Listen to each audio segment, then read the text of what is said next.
And we welcome you to episode number 53 of the Seleção podcast. My name is Danny Pinto. I am your host. We, of course, are proud partners with Portugal.net, and we are a member of the Blue Wire Hustle podcast network. Not a lot of pleasantries for this episode. You guys know where we are on Twitter. You guys know where we are on Facebook. You know the website. You know how to subscribe to us. So I'm not going to get too much into that because we are going to get right into the subject at hand. As it's been at the time of this recording, it's been a whirlwind of about 16, 17 hours here as the Seleção, with control of their fate in their hands, lose at home at the luge to Serbia 2-1 on a 91st minute goal.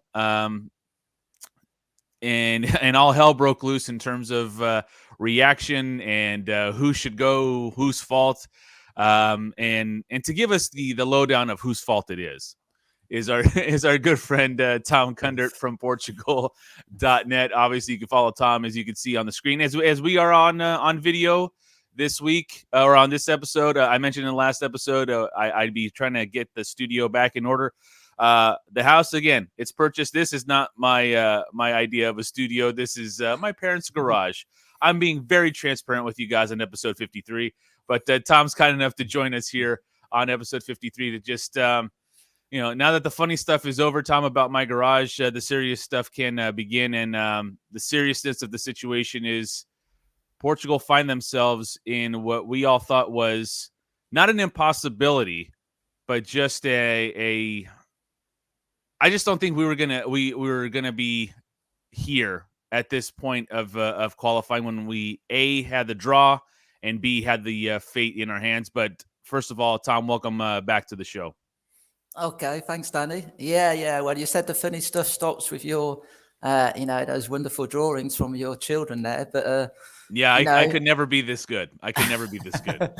Having a look at, talking about the game yesterday, you don't really know whether to laugh or to cry, do you? It really was so disappointing. And, I'm sure we'll get into this, but I admit I have not been as critical of Fernando Santos as others. I did still think he possibly could turn things around. But really, after yesterday, there's really no defense. It's just awful performance. And, the reaction from Fernando Santos himself, doesn't kind of fill you with confidence that things are going to change. But they surely have to change because that was just so bad yesterday. Let's go to his press conference after the game. I guess until you're told that you're going to be fired, or you have any kind of thought of resigning, he still used, we. In terms of going to the World Cup next year, obviously now via the playoff. It just seemed to me he sounds like a guy who doesn't feel like his future is up for debate right now, and that to me is a little bit telling of where we actually have been maybe in the last 2 to 3 years. What are your thoughts on that? Yeah, I think so. He's obviously got a great relationship with the FPF. He's got a great relationship with Cristiano Ronaldo. And so, as they say in Portugal, Tengas Costas Kent, he's got, he's got his back in some ways. He's almost, and we can't forget that he is the most successful manager in Portuguese football history. So I suppose the FPF feel they owe him a debt of, gratitude, but that isn't unlimited. And we've had, I think the thing which really disappointed me, Danny, is it's the same thing, isn't it? The same thing happening again and again. You can maybe excuse one poor tournament, one poor qualifying campaign, but it just, the Portugal's results, and more than their results, really their performances. They just, they're just not improving. It's the same, isn't it? Game after game after game, sitting back, very defensive, really. And of course, you look at Portugal's players, and we all bang on about this incredible generation of players which Portugal have. And it just seems it just isn't being utilised at all. He just doesn't seem to be able to get the most out of these players. I thought it's quite interesting. quite a lot of the things Fernando Santos said yesterday were quite interesting. But one of the things he said was simply, the message didn't come across, and I wasn't able to put my message across, to get my message across to the players, to push them up, to tell them not to sit back so far, to push up the lines. And you could see it in the stadium. Matt and I were watching it and commenting. Look at Fernando Santos there on the side, making this sign, and even Cristiano Ronaldo the same. Push up. The players have to, push up. Don't just sit back. If you just sit back, it's just inevitable that Serbia are going to find a way through. But he just wasn't able to get the message across, or he wasn't able to motivate the players to just get them playing in a different way. They just seem to have kind of fell into this kind of it's not really tried and trusted, because that gives the idea that it's working. It's not working. They've just got this kind of mode where they just kind of, I suppose, because they've got such talented players and they've been bailed out so often, especially by Cristiano Ronaldo, they tend to think maybe it's even a mentality thing, or subconsciously that, okay, don't worry about this, a goal will come, a goal will come. Okay, maybe, we won't really, completely crush this opposition, but a goal will come and we'll get through in the end. And, that's instead of really just taking the match by the scruff of it, by the scruff of its neck. And so, yeah, it's just so disappointing. Yeah, we're talking with Tom Kundert here on episode number 53 of the Seleção podcast. A little bit of audio difficulty on my end during that answer, Tom, but I caught most of it, and we'll clean it up here on the podcast audio side. But the thing for me is, and you mentioned it, he tried, and he tried to get his message across. He tried to, the gestures of pushing up and moving and stuff like that. There shouldn't, in terms of getting a message across. And again, we're all human beings. We're not on our game every day, 100% every time. I get that. But in terms of messaging, and in terms of what this team is expected to do under his tutelage here, I did a thing on Twitter after the game. It's on Spaces, and I talked to about a half dozen, maybe 10 people yesterday who follow Portuguese football, just to get their instant reaction from the game. And the thing that's been most telling to me, Tom, maybe in the last couple of years, is that the identity of this team, the DNA of this team, what is it? Mm-hmm. It's like I can't pinpoint in terms of a positive DNA what this team does well. And at some point, I think, and again, I think in terms of Fernando Santos, yeah, he has a good relationship with the FPF. He has a good relationship with Cristiano Ronaldo. I think it's a fun a narrative can be spun any certain way when a 15-second clip of a frustrated Cristiano Ronaldo who's being approached by Fernando Santos at the field. Whatever. I'm not so much into worried about that. But the thing that I'm most worried about is, to me, the equity of 2016 is over. It's run its course. Yeah. I like you, Tom. I am one of those who have been a supporter of Fernando Santos when the shouts of him to be removed from being manager began, probably right around the end of, or when we were ousted in World Cup 2018. That tournament was disappointing. The only thing that really people remember is the 3-3 draw against Spain, and it was a poor effort against it was a poor effort in qualifying. A draw against Iran, or excuse me, in group play, a draw against Iran put them in the toughest part of the bracket, yet a most favorable opponent in Uruguay, and they just never got going in that match. People were saying, all right, he's out. I'm like, hey, 2016, that was just 2 years ago. Let's give the guy a break. When qualifying for Euro 2020 began with 2 draws at home against Ukraine and Serbia, it started getting louder. And even then, I'm like, okay, guys, I get it. We're frustrated, but let's give this guy the benefit of the doubt. The talent is better. And that's what we kept harping about, is that the talent is better than it was in 2016. He'll get this turned around. And then again, a poor performance in a tournament. And here we are, where the fate of his team is in their hands, in his hands. A packed stadium for the first time in 2 years almost for the national team. And this is the performance that not only he and the players provide. I mean, the players are not blameless in this at all, Tom, but it starts at the top. And he says he's responsible, whatever. But if he doesn't feel like he has his feet to the fire, there's nothing that's going to change here. Yeah. I mean, well, you mentioned it there. What is Portugal's DNA? He actually also used that exact phrase in his press conference. He said, our DNA is having the ball at our feet. Controlling the ball, controlling possession. Okay, good words, but what did we see on the pitch? We didn't see that at all. Bernardo Silva was the only one who seemed to know what to do with the ball.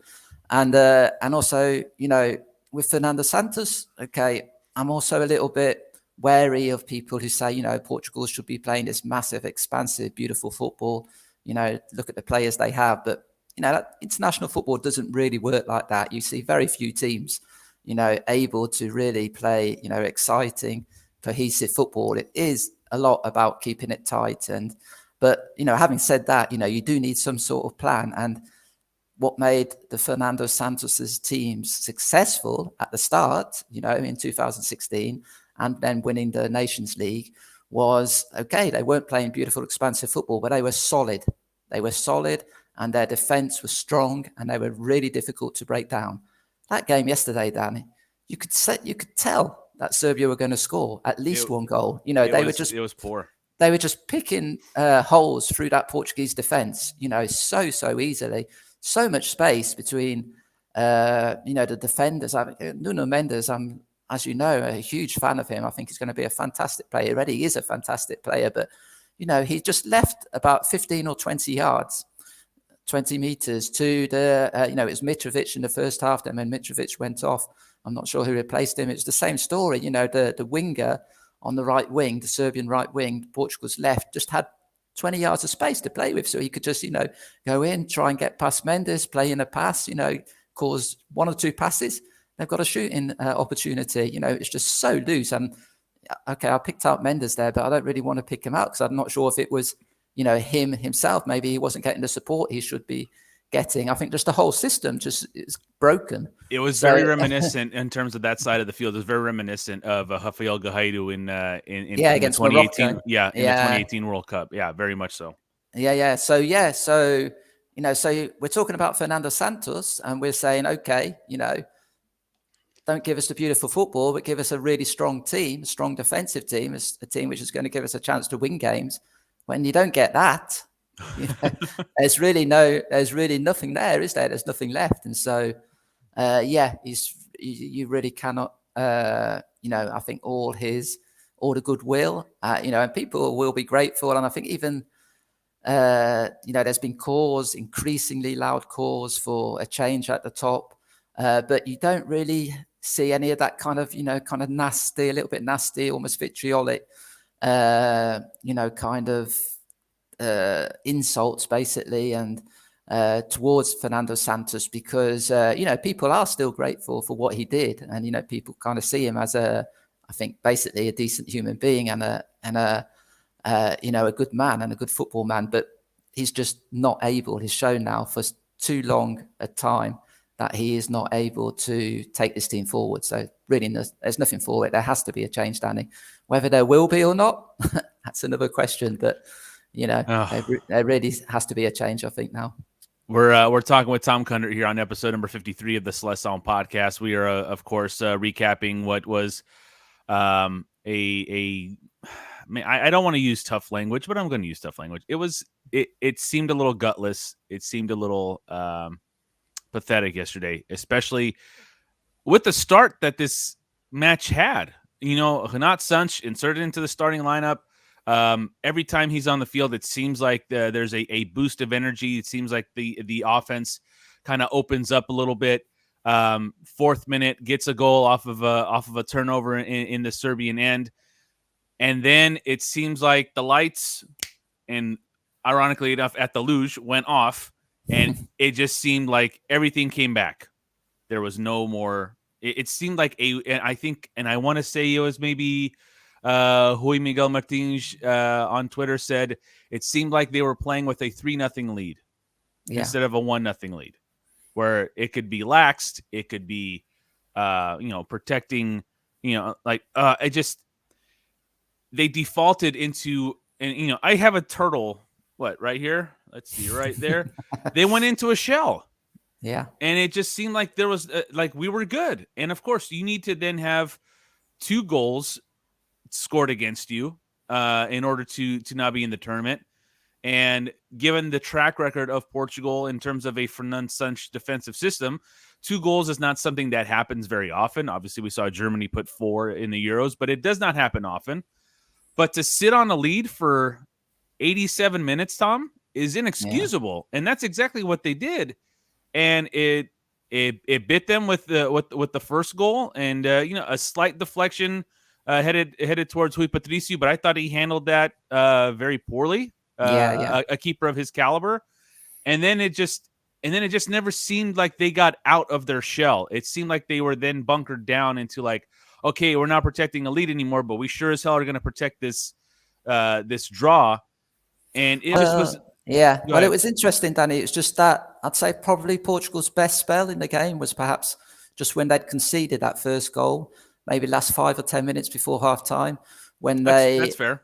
Yeah, they seemed to kind of react a little bit, and then, realize the gravity of the situation and then push forward. And we all know Portugal have players to hurt, the opposition, they've got world-class players playing for the best clubs in the world. And I agree with you about Renato Sanches. I think probably the only 2 players to come out of Portugal's performance yesterday with really any credit were Bernardo Silva and Renato Sanches. And, Danny, I wasn't too displeased when I saw the lineup. I thought, okay, that's fair enough. He's brought in Sanches. That's like you said, it's going to provide a lot of energy in midfield. And that's exactly what did happen. I was a bit surprised that Palhinha wasn't started, but okay. Tom, you and I are on the same page there, because Danilo. José Fonte for me could have started the Ireland game with Danilo playing in Palhinha's spot, to protect Palhinha's yellow card, and then have Palhinha start today. And if José Fonte had scored or had gotten a yellow card, so be it. And maybe we would have had, a lot of if, the whole adage of ifs and buts were candy and nuts, we'd all have a very Merry Christmas. It's a bit of it's a bit of these, catalogue of decisions which are really quite difficult to understand, which again, I think that does count against Fernando Santos, because it's just one after the other now. I mean, Palhinha, had all those players on. Before I lose my train of thought here, in terms of the Ireland game, for a man who, and this is again a criticism of Fernando Santos, for a man who sat 5 of his 6 yellow-carded players, how does he not take Pep out after his first yellow card?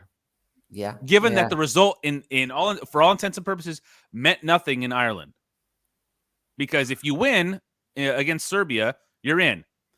Let's see, if I do my math correctly, no, a draw. If they lost in Ireland, they drew, they would have still lost. But at least you're home. It doesn't matter. The fact that he protected 5 out of the 6, the one that he didn't protect was arguably maybe his second most important one, and then his center back pairing that has played relatively well was not available because he decided not to take Pep out after the first yellow card. To me, that was a mistake, and then that leads to Sunday not having Pep available.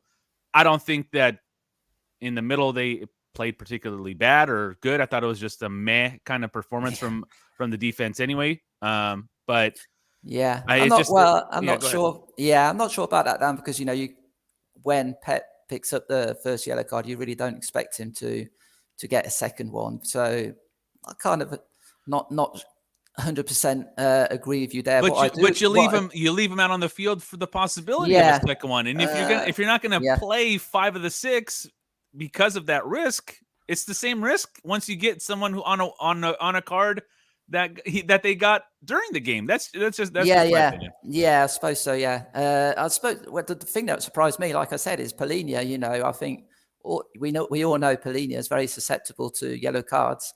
We won't get into the whole Polina yellow card thing when it comes to the Portuguese league. We'd be here all night. But so I was really surprised that he was the one of those 6 players out of the starters who were in danger of suspension, who was selected to start in Ireland. But what did that tell me? That told me that, this is a player who Fernando Santos now considers absolutely vital for Portugal. And to be fair, looking at recent performances, he's been probably one of the best players. So I think that's fair enough. He survived just, a bit luckily maybe. He could have easily got a yellow card against Ireland. He survived, and then he doesn't choose him for Serbia. It's kind of, that you can't really see the logic in that. The whole João Cancelo thing at the Euros, he gets COVID, a week before, 2 weeks before the tournament starts. Immediately, okay, he's out of the squad. We're going to bring in a replacement, Diogo Dalot. When, other countries, same thing happened. I think Spain, it was Busquets, wasn't it? Got COVID exactly the same time. They said, okay, he's still in the squad. He'll have to miss the group games. But afterwards, he'll come back to the squad. That's exactly what happened. He played in the later games in the tournament. João Cancelo, Fernando Santos himself said a few days ago, perhaps the best fullback in world football at the moment. You can argue yes or no, but there's no doubt that he is one of the best. And, just completely took him out of that tournament when, he could have really made a big difference. I think if he would have been available for the Belgium game, at the Euros. Absolutely. So there's just, like you say, it's a series of decisions where it's just, logic seems to go out of the window a little bit. And of course, it's easy to say when things go badly and things lose and you're losing. But, it's just one thing after the other. And there just seemed to be a little bit of a lack of direction or, I'm not sure exactly what it is. But I also think another thing, Danny, we haven't touched on so much when it comes to the whole Fernando Santos situation. It's just simply the need to freshen it up. I think you see this so often in club football and international football. Fernando Santos has been there a long time, since 2014. So the players, they're going in there, they're listening to him, every week, every get together, they're listening to him, same tone of voice, same ideas, same kind of motivational speeches. Kind of loses its edge, doesn't it? Sure. Nothing against Santos again from this aspect. I think it will happen to any manager, and you see it does happen to any manager. That's why it's very unusual for managers to stay at clubs beyond 3-4 years, and only that long if they have success, because it's just kind of natural, isn't it? You get you kind of switch off a little bit. The message doesn't get it's not so crystal clear, and also it's the same kind of ideas. Whereas Fernando Santos goes out, you get a new man in, maybe his ideas aren't that much better, but he presents them in a different way, and he tries a few new things, suddenly it seems like it's a different team again. And I think that, the whole thing has gone a bit stale, and there's just too many reasons now, I think, Danny, to not make that change. We're talking with Tom Kundert here of Portugal.net. We are, of course, talking about Portugal heading to the World Cup playoff due to their 2-1 loss yesterday at the Estádio da Luz. Serbia Group A winners and, deserved winners yesterday. I think that gets lost a little bit, and obviously our focus is on Portugal. But Serbia, Tom, I told this to the folks I talked to on Spaces yesterday, and I even talked about it with my dad yesterday. Serbia played like a team that wanted to go to the World Cup, and Portugal played like a team hoping to go to the World Cup. And to me, when you have that kind of mentality, and I go back to the stadium being full. You were there, Tom. For a match of this magnitude in front of that many fans for the first time in almost 2 years, given everything that's gone on in the world, to give this country an expected appearance in the World Cup, but just something that would be a game that could be celebrated, a result that could be celebrated, and a team that would be going to the World Cup. Now, that could have all put a Band-Aid on a much bigger wound, but at the same time, we still would be in a bit of a more positive state than we are right now, given that we are currently not in the World Cup. We're in this convoluted playoff that I didn't know about the format until the playoff was announced in terms of the teams yesterday, or for some of the teams yesterday. But now you just leave more to chance when you had everything in your hands to get to the World Cup. And it's the beginning of the end in terms of trying to find excuses for Fernando Santos.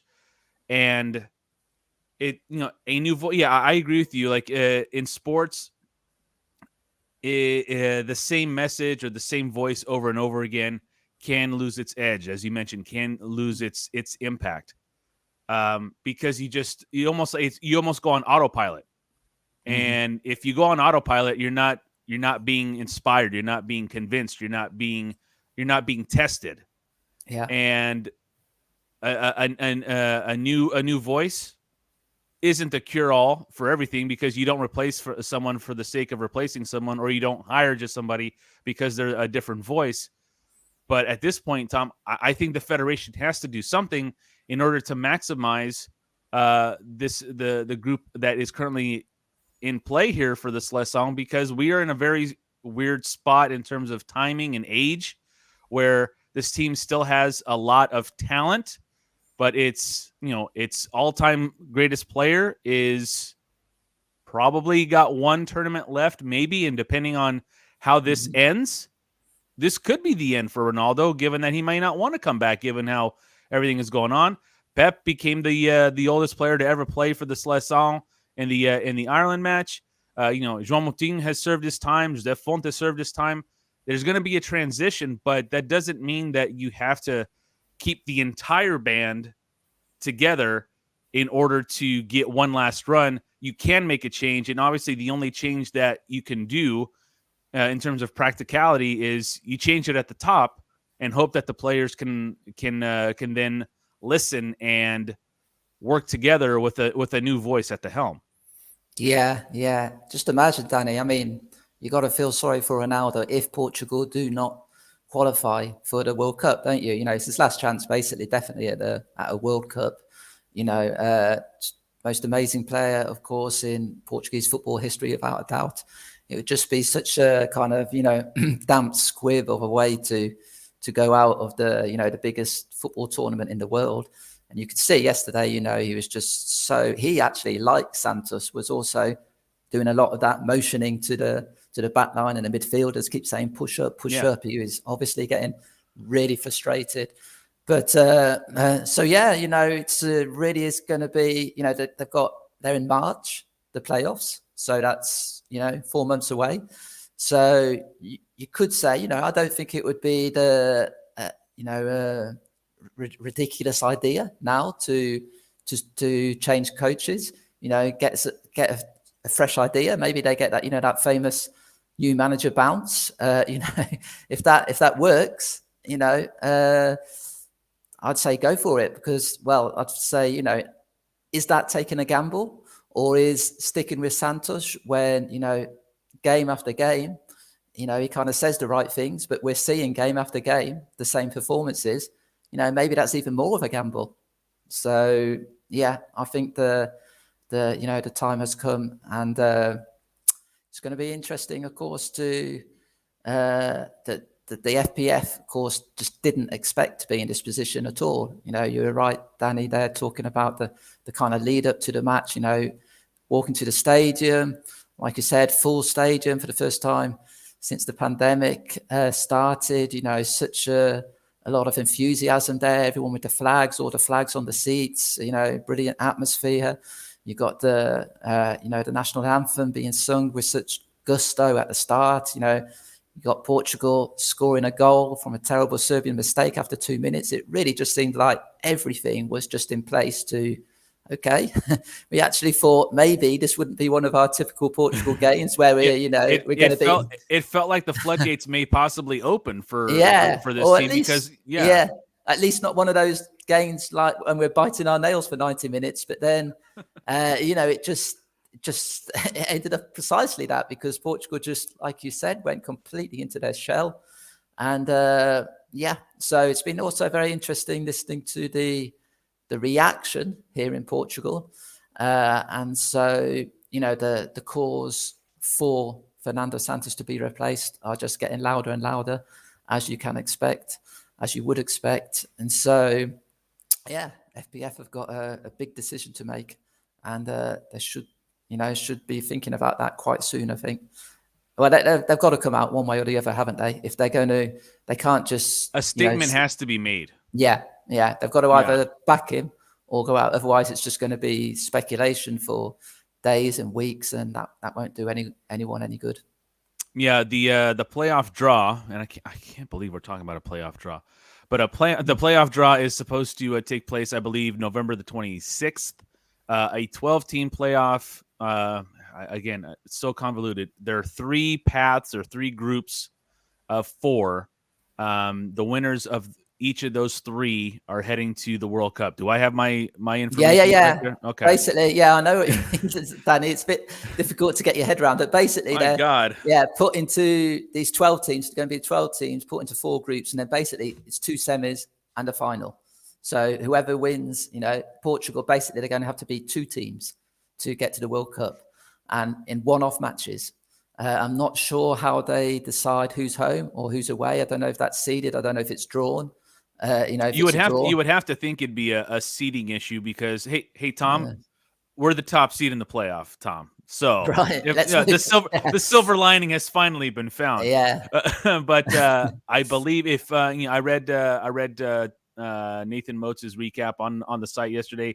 Mm-hmm. I believe Portugal goes into Path A as the top seed, just in terms of numerical But I mean, they'll be a top seed. They'll be the top seed in the playoff. But you would assume that at least the semifinal match would be a home game in Portugal, and then if they would advance, I could, just in terms of logistics, you would assume that they would probably have a home match in that final Path A or B or C, whatever, in the final. But yeah, a lot of that will be determined in the draw about a little less than 2 weeks from now. But it's but we find ourselves in a playoff draw.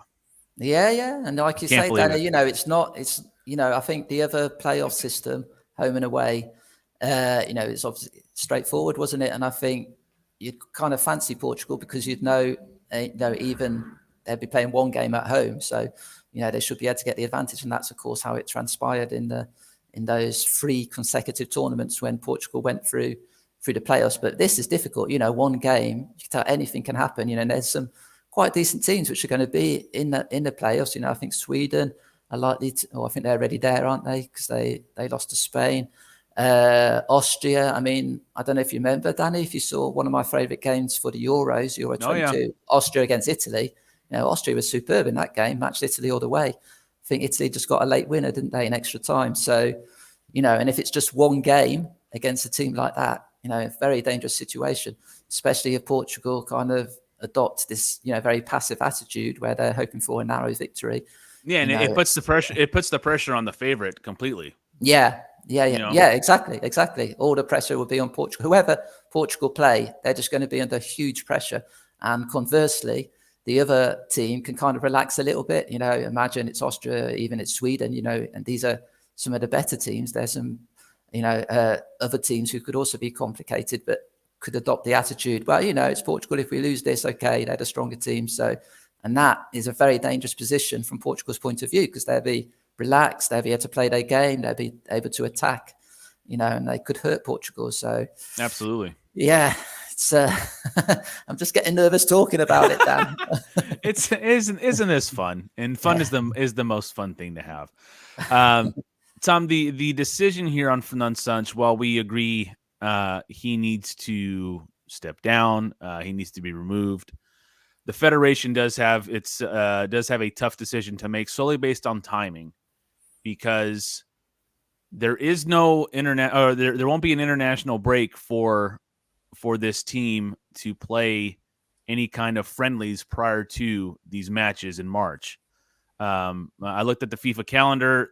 There is a international window that's open in January, but I believe that's only for us here in the in North America for CONCACAF. So there isn't any kind of, and they wouldn't be able to organize anything, because obviously international breaks are by FIFA are what drives these matches. But could we? I have a feeling we're going to have Fernando Santos at the helm in March, simply because it's a tough ask for any new manager to come in and play, hopefully, to winner take all matches when you haven't had a lot of time with your team.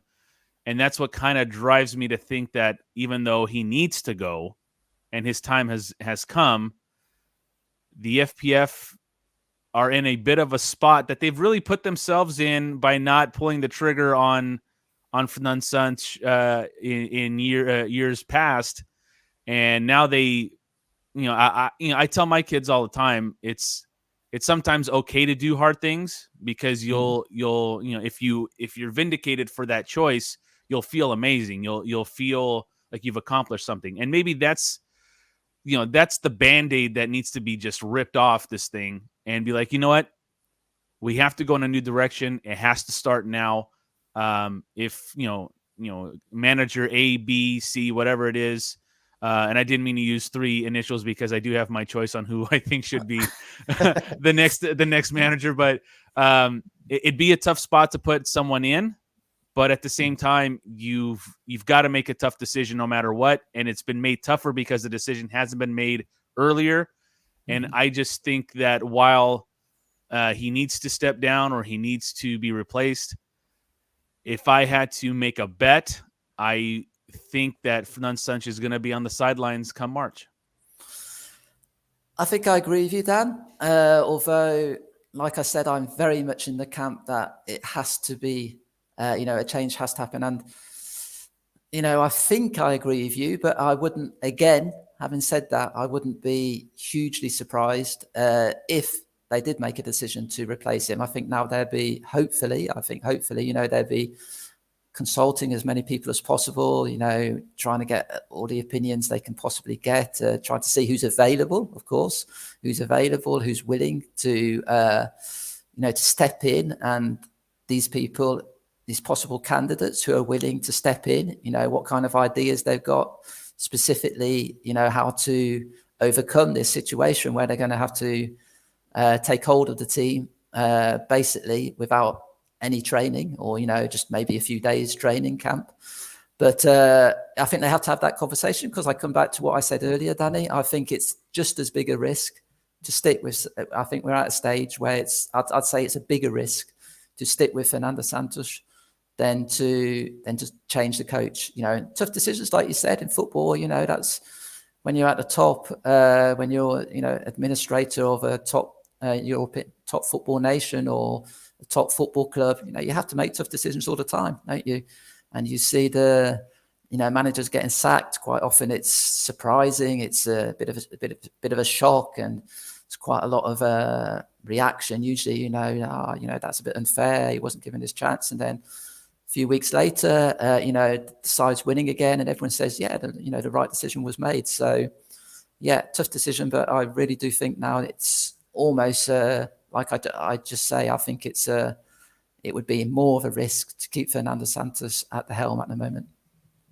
So let's play what if, and let's say what if Fernando Santos is either removed or he resigns. Do you have some names that you would like to see at least being talked about in terms of the next manager for the Seleção, in terms of what you've, the punditry from, and Tom, before I get to that, you have one of the papers from, I think you said it was Abala. That's right. Yeah. This pretty much sums up what the feeling was last night or Yeah. today, and what the Still. miserable, yeah, miserable. As I was just chatting to Dan afterwards, it's quite interesting because this is I'd say it's a false friend. So miserable in English, of course, miserable, which just means kind of sad, depressed, or whatever. So it's actually quite apt in that sense. But in Portuguese, miserável really just means more, awful, terrible, useless. And so it's quite a hard-hitting headline that, just saying it really was a absolute disaster of a performance. And you have a look at the sub-headlines here. It says, Seleção tinha tudo a favor e tudo desperdiçou. So everything was in their favor, and they just wasted it. And then you have, over here, Estádio da Luz encheu-se para festejar, mas despediu-se com lenços brancos. Yeah, so, it was like party atmosphere to start with, but by the end of the game, waving the white flag. Yes, quite a few of the fans, waving their white handkerchiefs saying, enough is enough. And then it's got over here, goal do Renato Santos aos 2 minutos, de nada serviu, Mitrovic fez justiça. So it's Renato Santos, goal after 2 minutes.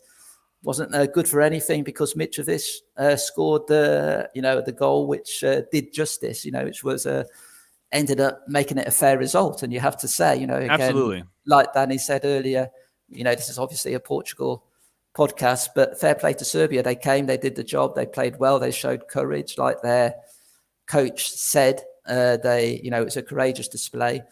And one interesting thing, actually, which he said, Dragan Stojkovic, I think is the name of the Serbia coach, is they said they knew right from the start of qualifying that this would be the key game, this would be the decisive game. And he said their whole strategy throughout qualifying has to become, to build a team spirit and to build a team, and that's a kind of key word when you look at the difference to how Portugal are playing at the moment, a team that dominates the opponent, takes the initiative in matches, that, tries to make things happen, basically, which is exactly what they did. So they came into this Portugal game and they, implemented that plan and it worked perfectly. So fair play to them.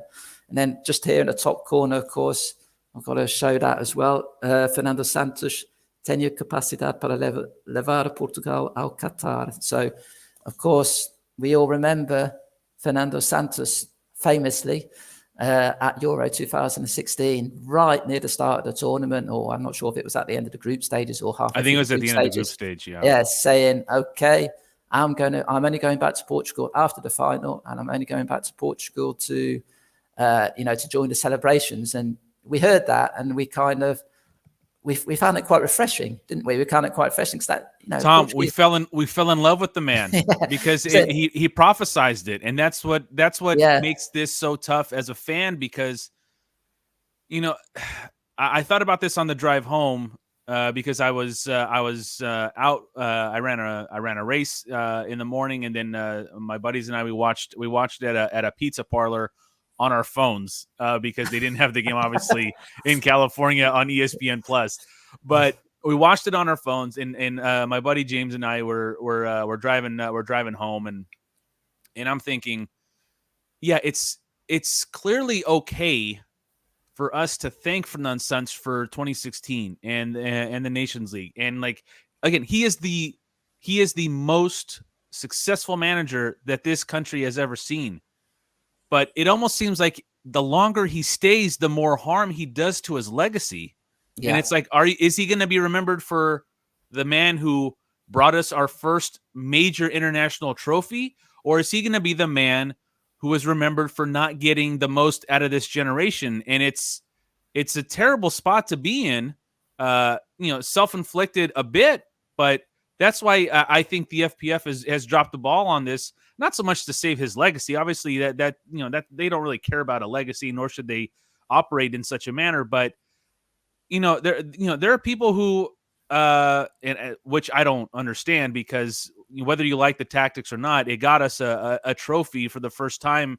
And I can tell you that the pundits and the fans who say, 2016 was a fluke, 2016, he got lucky. Yeah, no kidding, he got lucky. They won one game in regulation. But who cares? Are you going to give the trophy back? I sure as hell am not. But at the same time, the longer this goes and becomes a talking point, I think the bloom off the rose almost becomes a wilted flower. And I don't want to remember Fernando Santos in a negative way. I want to remember him in a positive way. But the longer he stays and the longer the FPF pussyfoots around making a decision and not, making a fist and saying, you know what, thanks for the memories, but we have to go in a new direction. It's only going to make, for me and probably other fans, it's going to make it tougher for us to view Fernando Santos in the positive manner that we should have, given what he did for the country 5 years ago. Yeah, well, Danny, I can't add anything to that. Very eloquently put. Exactly. Yeah.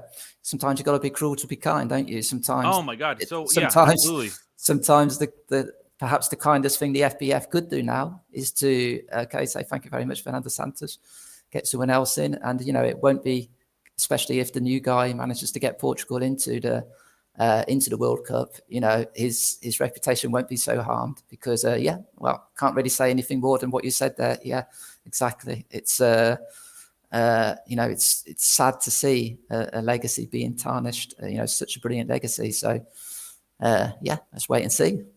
So I think I asked this about 5 minutes ago. So let's say he does go. We got off on a bit of a tangent. So let's say he does go. I'm sure, all the channels like RTP, Seek, everybody was talking after the game. Do you have names, Tom, that you have read about that you would kind of like to see get an opportunity at this job, whether they're currently available or applying their trade someplace else? And are there names that you heard yesterday that maybe kind of piqued your interest, or just in general talked about as who could be potential suitors for replacing Fernando Santos as Portugal manager? Yeah, it's interesting. I haven't actually heard too many names as such being. And isn't that the problem, Tom? Isn't that the problem sure. The FPF finds themselves in? Is that they're again? It's not. It's so different than than club football. Like sometimes in club football, you can find an heir apparent either within the club, or you have managers who are available that aren't international managers. Prime example is Antonio Conte coming to Tottenham when he could have had the job during the summer, but it fell the way it did. Had Manchester United beat Tottenham, or I'm sorry, had Manchester United lost at Tottenham, Antonio Conte might be at Manchester United now. It's much different in the international game because, as we've talked about before, the chemistry is so hard to build, and a plan is so hard to instill because you only get about a week to 10 days every international break with these guys. But go ahead. You haven't really heard any names then, like in terms of concrete names? Yeah, not concrete names. I suppose everyone's got their own preferences. I think for me, because of the way Portugal have gone, and and this problem of really failing to get the most out of their attack-minded players, you would kind of think it's more logical to go for a manager who is a bit more, proactive in the way he sets up his teams, just play his teams a bit more attack-minded. So I think two names who are available, who kind of come to mind, who I think would fit that bill and perhaps get an instant reaction, would be Paulo Fonseca and Andre Villas-Boas.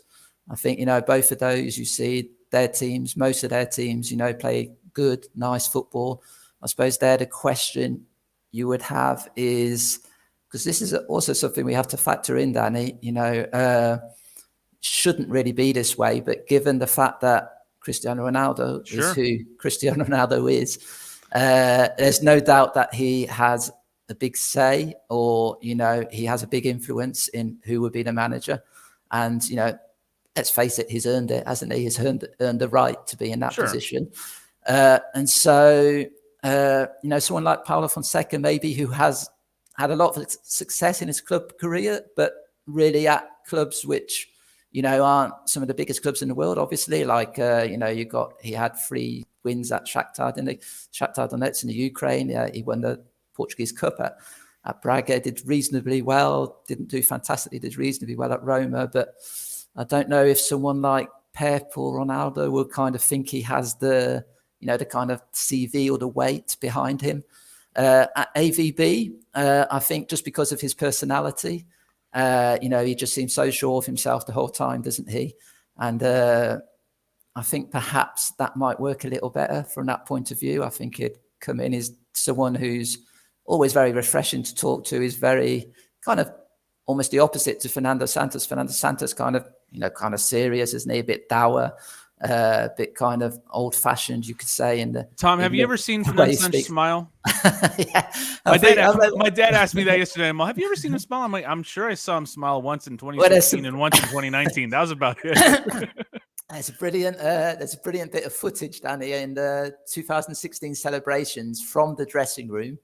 Portugal just won the European Championship, for God's sake. They're champions of Europe, and you've got Andre Gomes actually pointing at Fernando Santos, just saying, "Smile, smile! Oh God, it's okay to smile now." And but anyway, so Andre Villas-Boas, I think I think he's someone who could have quite a big impact. Is very kind of, like I say, I think general in which is maybe is good for international football as well. He's one of these guys who seems to have a few interests. It's just an interesting person, isn't he? He has interests outside of football as well. For instance, he does all that rallying stuff, doesn't he? Mm-hmm. And he has kind of slightly unusual views. Like I said, he wants to give up management before he's 40 or 45 or something. He wants to be the president of Porto, whatever. It's not like your run-of-the-mill manager. So that would be like a complete break.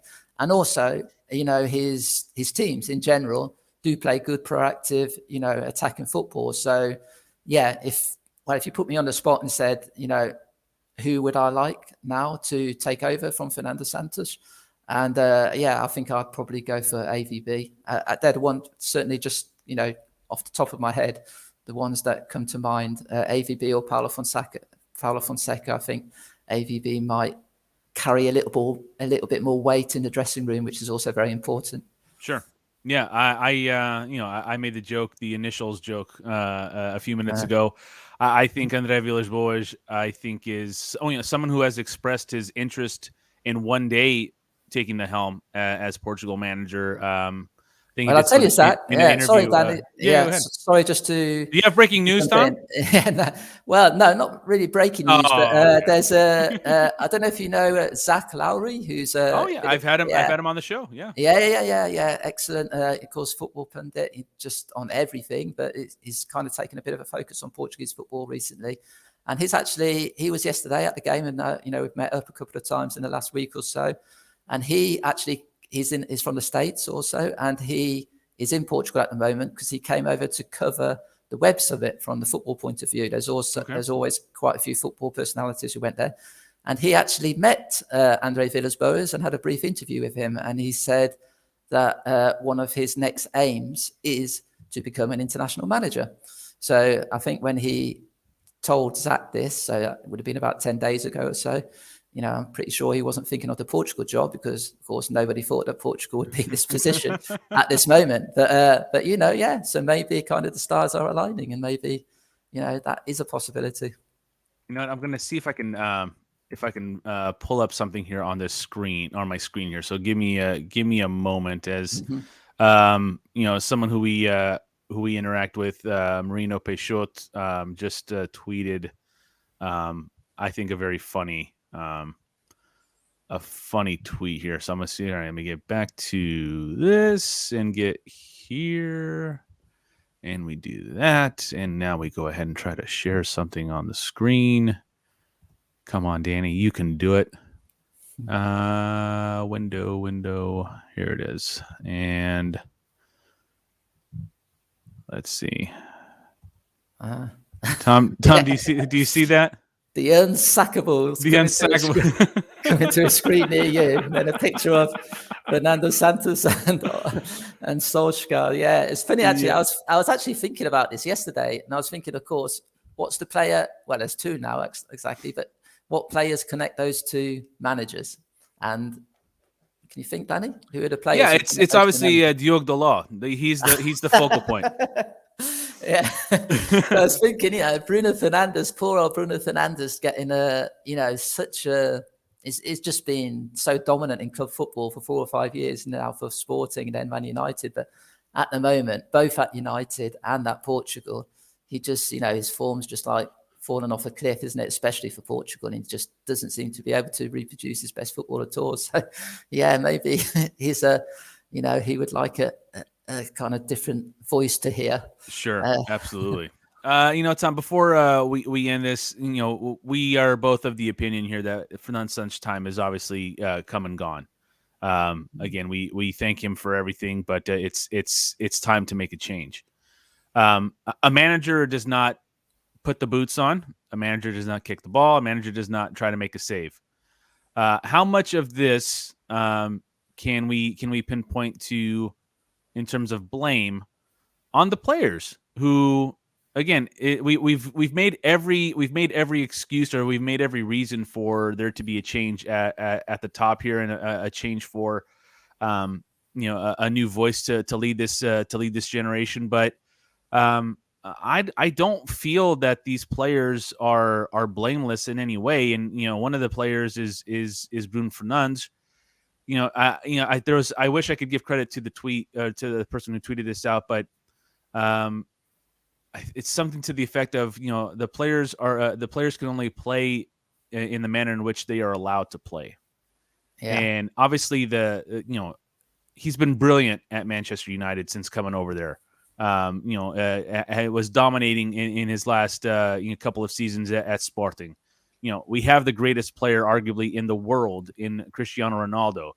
Bernardo Silva has rejuvenated his club career with Manchester City. We arguably have the best right back. We arguably have the best center back.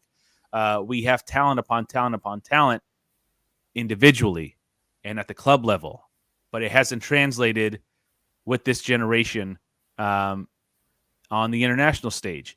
And while it's easy to blame the manager, I can't in good conscience just give the players a pass and be like, it'll click when there's a new guy in. Yeah, a new voice could, but the players have to take.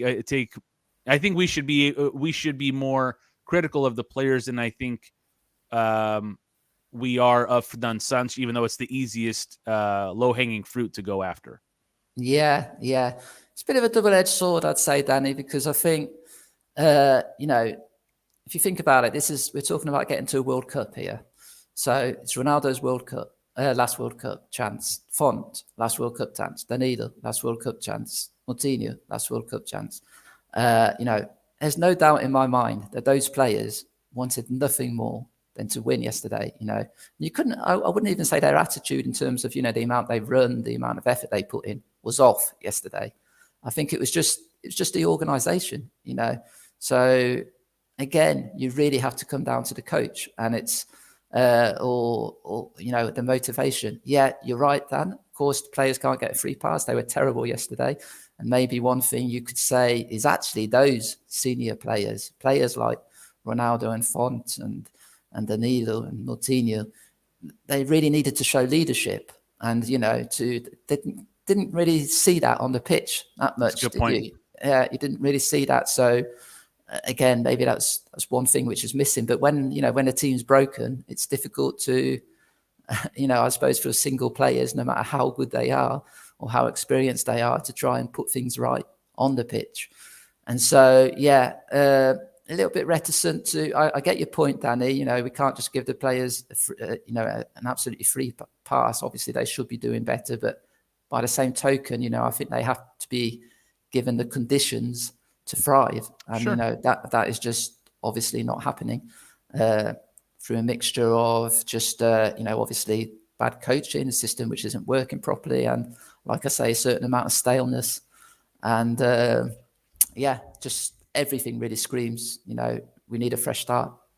Yep. And I think it's a good spot to end here, Tom. I can't thank you enough for making time today. It's as someone who talks about this team on this podcast, and for someone who has dedicated his life to to building the English speaking coverage of this of Portuguese football. the last few hours has been quite something, and still all to play for. The Portugal still has their World Cup destiny in their hands. It'll be interesting to see how they do in March. The fixtures will be announced on November the 26th. The matches will take place the week of March the 24th. I believe 24th, 25th is the semifinal, and then the 29th of March is the final of the playoff path groups. I'll figure out what we really call that in a few months. We got 4 months, haven't we? Yeah, we got 4 months to figure it out.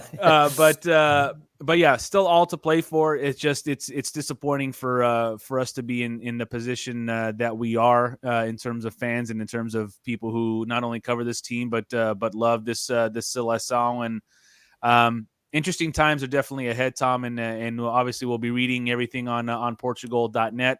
And we'll obviously be covering here on the podcast. But all the best to you, and thanks so much for coming in on a gloomy Monday. We'll call it that.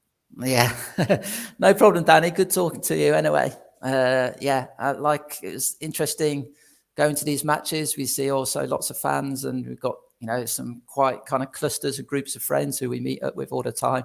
And because like you, Danny, of course, there's a huge Portuguese diaspora of lots of people, lots of Portugal fans coming from all over the world to see the international games. And we've got this one particular group of quite a few South African support, or people who we know with Portuguese parents who now live in South Africa, and they go to watch all the tournaments, go to watch all the Portugal games. And yesterday after the game, we were just all sharing a beer together, crying into our super box. And just one of them just said, "Look, come on.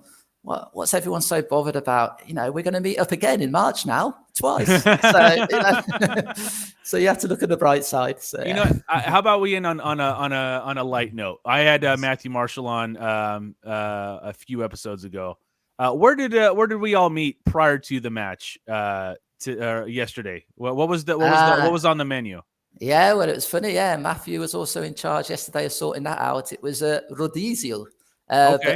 Brazilian rodizio. I remember listening to the pod with Matt, and he actually took us to this fantastic rodizio in the Algarve, which was a fish rodizio, which is the first time I've had one of those. But that was a Portuguese restaurant. But yesterday, we were in Cascais, went to a Brazilian rodizio, and just ate so much food that I'm glad that the match was only like 5 or 6 hours afterwards.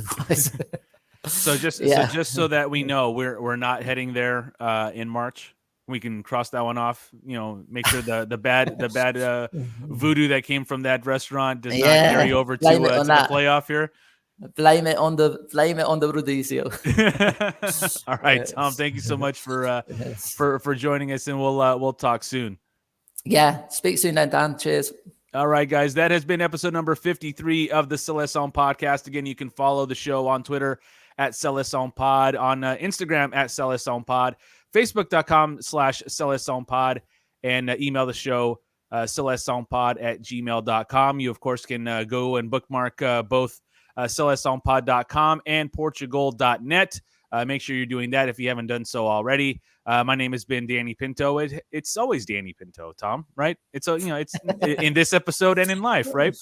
So my name is Danny Pinto. I've been your host of episode number 53 here. It's a tough day, guys. Tough few hours, but heads up. Who knows what could happen if anything breaks? I'll get right back on this microphone and we'll talk about it. But until then, everybody, Força Portugal!